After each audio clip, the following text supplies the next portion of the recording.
Okay, so this is our show, Diversity. I have myself, Audrey Gaines, who a member of the Anti-Bias Task Force, and Edna Steck, who is also a member of the Anti-Bias Task Force. And we have two guests today. We have Taliya Hayes and we have Anna Hoffman with us today. So welcome, young ladies, and thank you so much for joining us today. We're so happy to have you and happy that you could do this for us. I know you're busy, your schedules are busy, so I have a few questions and maybe you can fill us in and that would be wonderful. And then you may have some things that you may want to ask as well. So I'd just like to say that, that you young people had a rally or a protest, if that's what you want to call it. And I just want to say that 26 million, and that's how many Black Lives Matter protesters, according to one estimate, poured into the streets across the United States in the month after George Floyd was killed by white police officers in Minneapolis.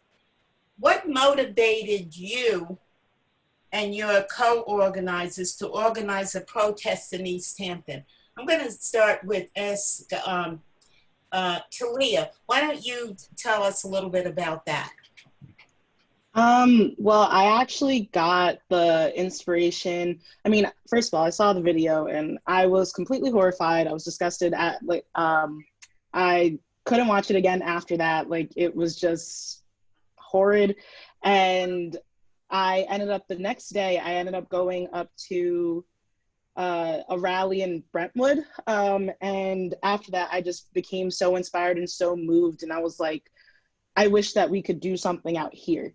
And I know in the past, when unfortunate events like this has happened, where Black people are lost at the hands of police brutality, white supremacy, and things like that, we see all these other rallies taking place, but it's never really out in Eastern End. And if it is on Long Island, it's always so far away from us. So I really just wanted to bring something that was, smack dead in the middle, where not in East Hampton, just on the East End, where, people from the East End, it's just easy for everybody to just congregate and go there and, show up and show support for this and everything. So that's where I got the inspiration from. And just also hearing other people saying like, well, why can't we do something like this out here? And, how can we do something out like this out here? And I don't know, I just got tired of hearing those questions. And I was like, you know what, let's just do it. We can do it. We just have to, take the steps and figure out what it is that we need to do in order to do it.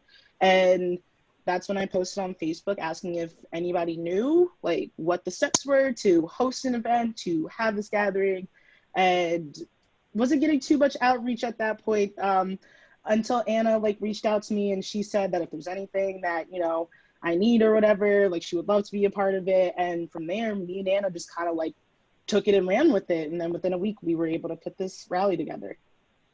Oh, wow. That was wow, it's right. I commend both of you for taking the action that you have. And Anna, what was your motivation in getting involved? Yeah, I feel like, I go to school in the city, so I've been a part of some of these protests before. But coming home, I think it's so easy for us to feel out here like it's not, it doesn't happen out here. It doesn't affect people out here. We're a tourist town. It's that those problems don't exist here. It's, hush, hush, we don't want to talk about that. And that's just not the case at all. I mean, our community deals with extreme cases of racism on a daily basis. And our community is, functions on that in a lot of ways. And I think it's not talked about out here at all. So when Taliya made that Facebook post, I really did feel like it was, I felt like it was my duty in a way to help her in any way I could. And I didn't really have any experience doing that before either, but neither did she. And, we were really able to do that together. But I just felt like it was important, particularly on the East End, to bring light to that, because I think it's something that a lot of locals would like to pretend don't it doesn't happen, and a lot of tourists don't know that it happens. That's why I felt, yeah, very motivated out here. Wow. So let me ask another question is, and Edna, you know, you can, you know, come in whenever you think of something too as well. How did you reach out to all those people? I was so inspired when I saw all those people. I said, oh my gosh, how did they do it? How did you reach out to, I mean, I don't know how many it was, but my goodness, it looked like all of East Hampton joined in with you. Taliya?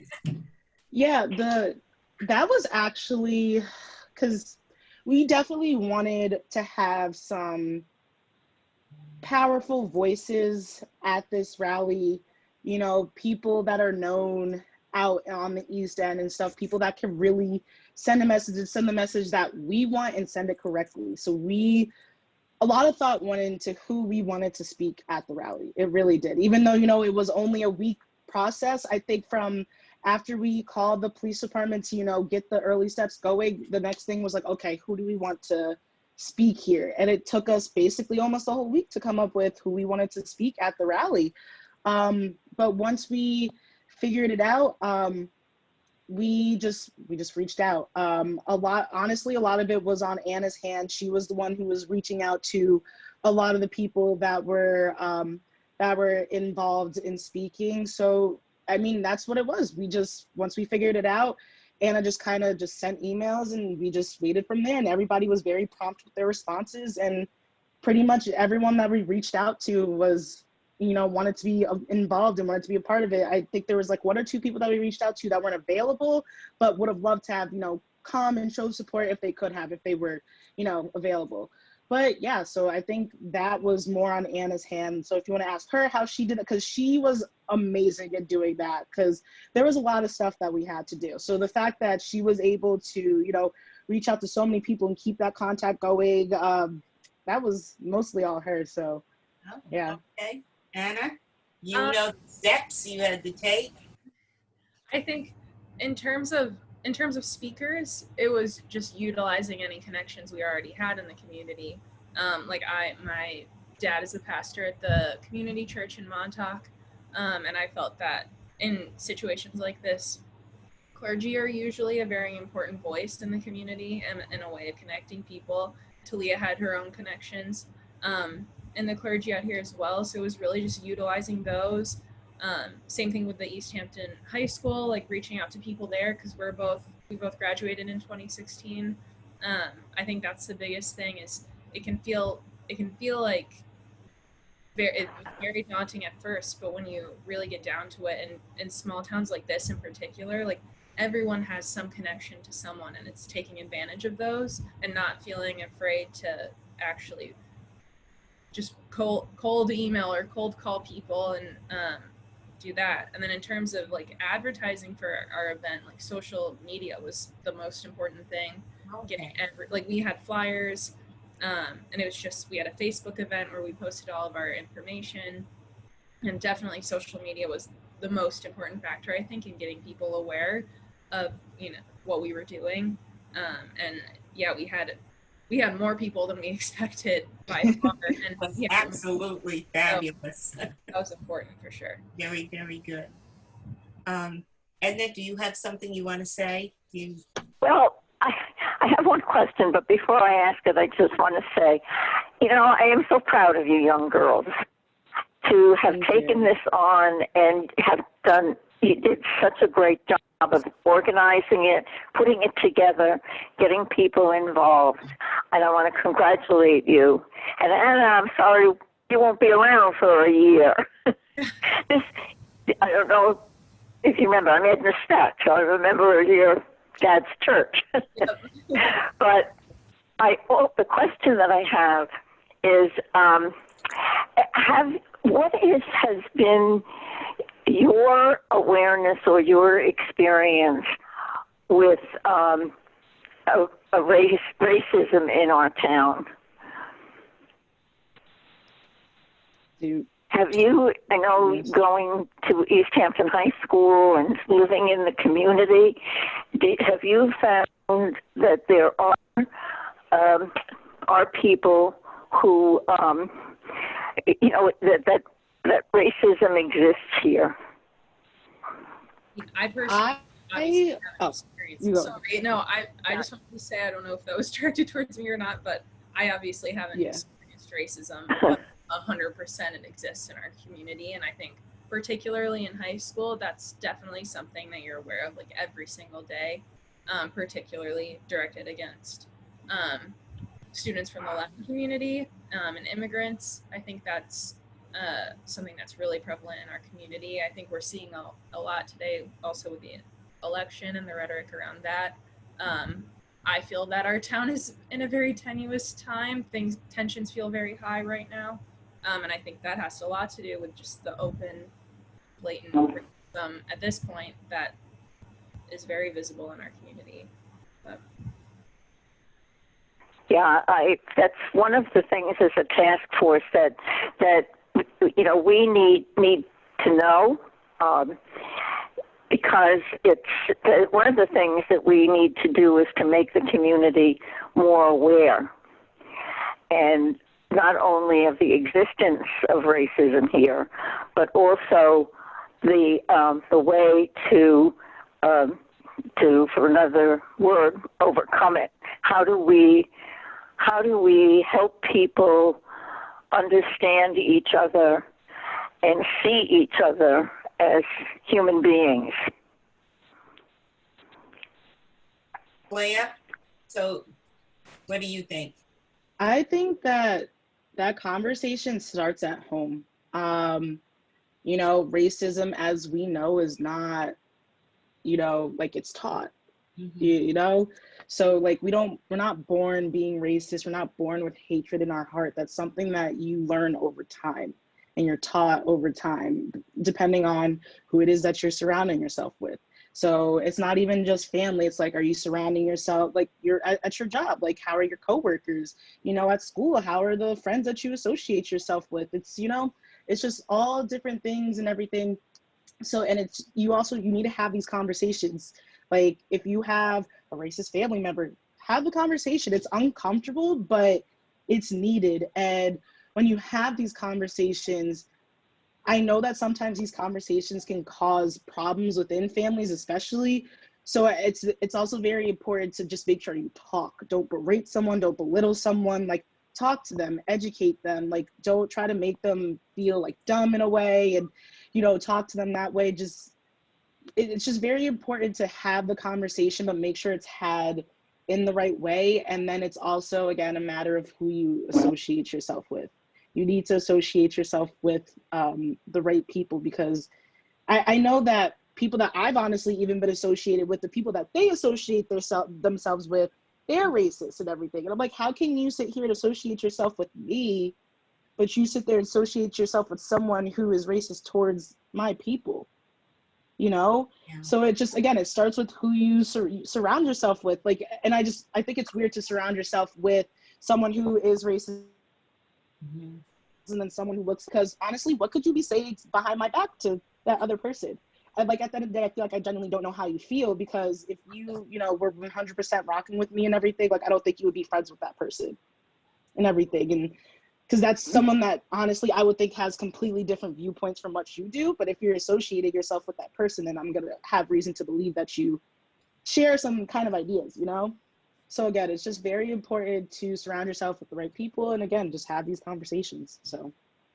Sounds good. And you know, you ladies are just the perfect people that we need on the anti-bias task force. we certainly need young people like yourselves to share these kinds of ideas and to bring this to our task force. That we haven't had young people, I think, in a long time to really share and give us information, because I think that you all are now our future, and that, you know, we really need to listen to you to find out, you know, what it is that we can do to be supportive. And with that, I'd like to ask you, were your parents supportive when you took this undertaking of this, you know, the protest on, the rally on? Were they supportive, and have they been in protests before, do you think? Anna? Yeah, my parents were very proud. So I feel very lucky to have a family that completely supports me, also thinks in a very similar way to how I do. I know that's not the case for a lot of my friends. So they were there. They've gone to other protests. So I've always had their complete support and everything we've done. Taliya, what about your parents? Oh, my parents were extremely supportive from the beginning. They were thrilled when I first came up with the idea. They were like, oh my God, if you could pull this off, this would be great. We're so proud of you, you know, like all the typical parent things that they say when you do something great. But they were also worried about me at the same time because, you know, you're a Black woman in East Hampton who's planning a rally in support of Black Lives Matter. And you know how some people are out here. So they did have some concerns for me. They prayed over me. My family did, in fact, pray over me because they were just wishing for my safety the entire way and were wishing for nothing but good things and good results out of this protest. So yeah, my parents were extremely supportive. My parents, they made signs for the protest. My dad was the one who supplied the equipment that we had, like the speakers, the microphones, and everything. That came from my dad. My parents brought coolers for, you know, waters and stuff. So we brought tables and everything. So my parents were very heavily involved, and they were willing to, you know, do whatever it was to make, you know, this protest a good one and, you know, make the process and getting to that point an easy one. So it wasn't even just my parents. It was, you know, other family members that were extremely supportive as well. My Aunt Jennifer was another person who was extremely supportive the whole way and everything. So yeah, it was awesome to have that support. It really motivated me even more to want to do this because I had that support. And they had never been to a rally before the one that I had planned. But during the week leading up to it, we went to a few protests since there were so many that were going on out here at the time.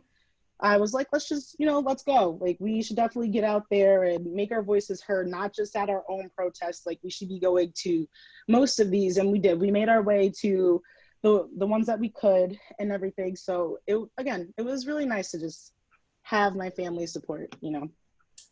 Very good. It's good to have, you know, your parents support you doing these protests, and which brings me up to something else. I don't know. Edna, do you have something that you want to say at this time? Yeah, no, go ahead, Audrey. Okay. The other thing I'd like to say is that because Taliya, you had a speech, and what was your speech about? Injustice, racism, or the tragedy of George Floyd, or other, you know, the other tragedies that happened too, because there were, you know, a few other tragedies before this, and, you know, of, I would say, police brutality, or, you know, the march and all. So what exactly, you know, was your speech about? Can you tell us something about that? Which, like, at the beginning or like at the end, or like just kind of over? Beginning, I heard you, I did hear you speak a little bit, and I couldn't hear too much, you know, but you did come up and you did have a speech that you came up with, that you talked about, and the beginning of it, you know, was really good. So, you know, you know, I know you probably have all that in your head now, because that was quite an undertaking with all those people there to be able to speak in, you know, in front of everybody like that. I don't think I could do that. That was great. Yeah, I'll be honest, I was pretty nervous. I expressed to Anna like all the time before the protest, how nervous I was. I mean, she was nervous too and everything, and we were just constantly expressing like how nervous we were to have to speak in front of all these people, but we knew it needed to be done. We knew that, you know, we're, especially since we're a part of the younger generation, like we're leading this, you know, movement and everything, and people want to see people like us. They want to see young people a part of this movement. So me and Absolutely. Hannah just knew that when we got up there, we needed to say something that would have an impact and be powerful and would actually like motivate people to do something, and not just this is like, you know, going to this protest is it. Yeah. And that's what we did in my speech. I just really, I was really trying to bring and highlight the pain, the hurt that Black people have been through for centuries. I was really trying to highlight that in through the speech, out the entire thing, the beginning, and then towards the end when I spoke again, when everybody was laying on the ground, just the entire time, I was like, I want you to hear the pain in my voice. Like, you know, this is me speaking for all Black people, the ones who are still here, the ones who are not here. Like, I want you to hear the pain coming from my voice and understand what it is that us as African Americans, as people of color, what we have to go through on a day-to-day basis, and fearing for our lives, like wondering, are we going to be able to come back home at the end of the day to our family? Is my father going to come back home? Is my mom going to come back home? Is my sister okay? You know, just these things. And so that's just really what I wanted to highlight. And it was tough, like trying to, because there was just a lot that I did want to say. So it was like, how do I, because, you know, we didn't want to talk forever. We did have a time limit for this. So it was, how do I figure out the right thing to say and make it the most impactful thing that I can say in this time span? And the way that I actually started out my speech, if you remember, I started it out saying the Pledge of Allegiance. And my dad actually helped me out with that. He helped me come up with that. And I couldn't really understand it at first. Like, why do I want to put the Pledge of Allegiance in my speech, you know? And then the more I thought about it, and that's what I did, I highlighted the last line of the Pledge of Allegiance, which is liberty and justice for all, which, you know, Black people do not have.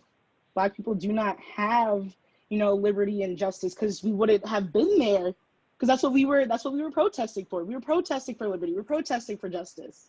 So I just really wanted to come out and, you know, the purpose while we're here. Like that was, you know, the staple and the opening. It's like, you know why we're here, you know the purpose and everything. So yeah, just throughout the entire speech, that's all I was trying to do, was just make it as impactful and as powerful as I could, and just really get a word across. And I think Very good. So Anna, what about you? I know you did have a speech as well? Yeah, I spoke as well. I wanted to focus on, obviously my part in this is very different than Taliya's, and I struggle with speaking. You know, even here, I think it's not my voice that needs to be heard right now. It's not my experience and it's not my identity. But particularly at our event our rally in East Hampton, I mean, most of the faces in that crowd were white people. So I felt that it was very important to call on white people to do the work. I mean, it's our responsibility to do the work. And that was something that I feel like is very often missed in this conversation. It shouldn't have to fall to Black people to explain why they matter to white people. I think, you know, like Taliya said not that long ago, it starts in conversations with your own family members. You can't let, just because they're your uncle or your mom or your dad or your sibling, you can't let those comments slide. You can't let that thought slide. So that was what I was trying to do with my speech, was call to people to don't feel good about yourself just because you came here today. That's not good enough. it shows your support, but if you really want to support this movement and you want to make a change in our country, it's our responsibility to do that. And it needs to be more complex than just attending a protest or attending a rally or saying Black Lives Matter. It's questioning yourself. I mean, you know, we need to be critical of ourselves. I don't think people are critical enough of themselves. I think it's very easy, especially with social media, to be like, I made that post. Right. I did the work. It's like, no, we really, it's not easy, but you know, we need to really sit down and think about our own implicit biases and the way that we move through the world.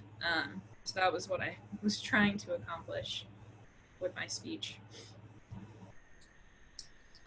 We're just about running out of time, and I guess I'm going to have to wrap it up. But I really appreciate you both for coming and speaking with us about the protests, because we've been wanting to talk about this for a long time. And I really would like to invite both of you to come to we have Zoom on the Anti-Bias Task Force, so I would really love to have you both come, and I know Edna, you as well would love to have them come as to you know, to speak to the whole group, you know. Yeah. And I know I'm running out of time because tells me that I am, and I'm going to have to wind up. I had a couple of more things to ask, but we'll wait. We'll come back again, and we'll do this again. I hope you all are not going away right away, and that you will join us. Edna, did you want to say Edna, something? I just want to say, Audrey, you know, absolutely, you girls are our hope for the future, and our hope that we can really achieve equality and justice for all. And I want to thank you for the work that you did. I know it was not easy, and I just want to say also that your comment about the need for us white people to also speak up, that, you know, that Black Lives Matter. We need to take on the work of making it happen. And I want to thank you for what you've done and the example you've been for others in our community. Right. Thank you. Thank you. You guys did a wonderful job. I just love having you. Let's do it again. We got some more to talk about. Okay? Thank you.